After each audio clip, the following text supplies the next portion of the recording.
Okay, we go back to Harvey now. More than 1 million people now displaced after Harvey hit Texas more than a week ago. Thousands of people are packed into shelters, but rescue efforts are ongoing to help those still stranded in their flooded homes. Joining us now, General Joseph Lingell, Chief of the National Guard Bureau. General, good to have you here. Before I get to all the questions that I have prepared for you, tell me about the folks that you know of who are trapped in their homes. How many people are we talking about? So, I'm sure that there are still people trapped in their homes, and the effort is ongoing to find them and get them help and assistance as quickly as we possibly can. Obviously, the Texas first priority is search and rescue and life-saving activities. So those activities are still ongoing, particularly in the Beaumont and Orange region. And we have ample assets in the National Guard. And the Texas National Guard has many, many helicopter aviation assets, and saving lives is obviously their first priority. And you mentioned that saving lives, of course, is first priority. But walk us through, if you could, General, how that happens, the National Guard's to-do list, if you would.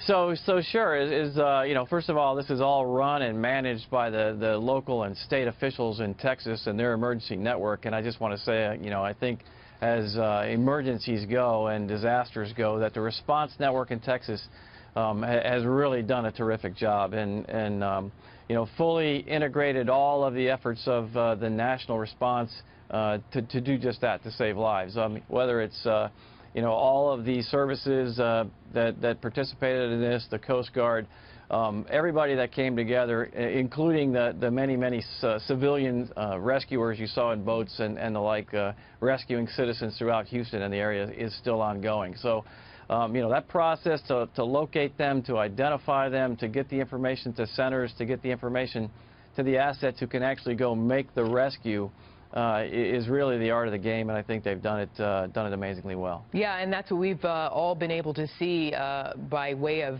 what we're reporting and those of us who are on the ground there. And I wanted to talk more about that because it's very nice to hear, but I'm trying to get a little bit of behind-the-scenes scenario from you, if I could.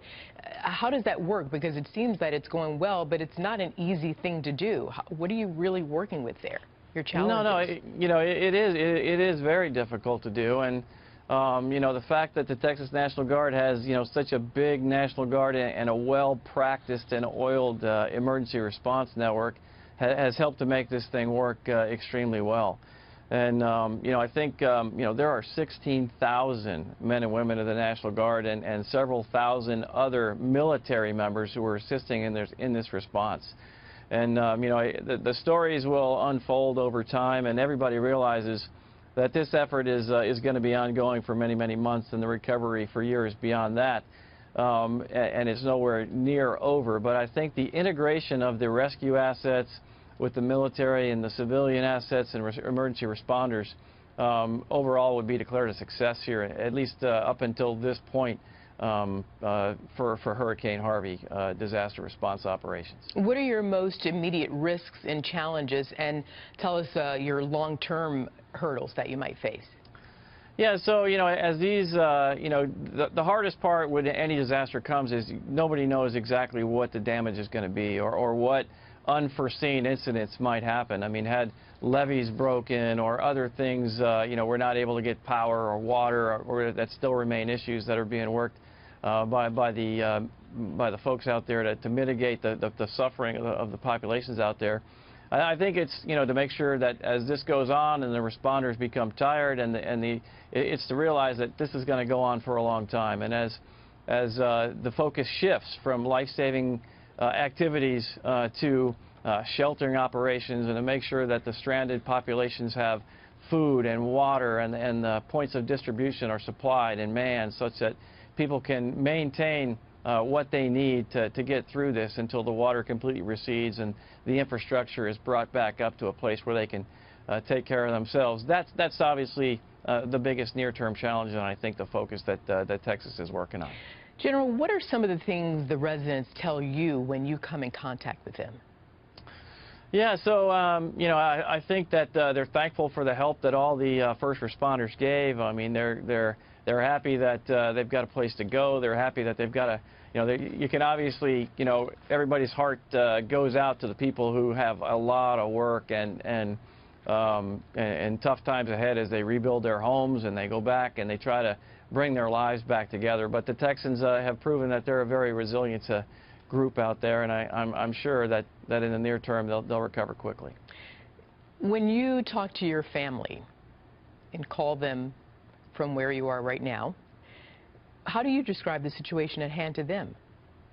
So sure, I told them, as I was flying over the sector of southern Houston and Beaumont and Port Arthur the other day in a helicopter and looking at them, I hadn't, I'm from Texas, and I had never seen that much water and homes who were flooded, and bridges were washed and people were there and they couldn't get about it. It's a scenario, that it's a landmark event, and I'm thankful that we have a country that's got the resiliency, the population where all of its American capacities, both military and civilian, can come together and respond. It really is, as bad as it is, it is a picture of America at its best when everybody kind of comes together in support of the people that need the help. Where in Texas are you from? I'm from San Antonio, Texas, who was actually spared the majority of Hurricane Harvey's wrath, but I've got a lot of friends and some family who live in Houston, and I think luckily everybody's okay. Well, Godspeed to you and all of the first responders and National Guard and your family. General Lingell, thank you very much, sir. Thank you very much. Thanks for having me. Take care.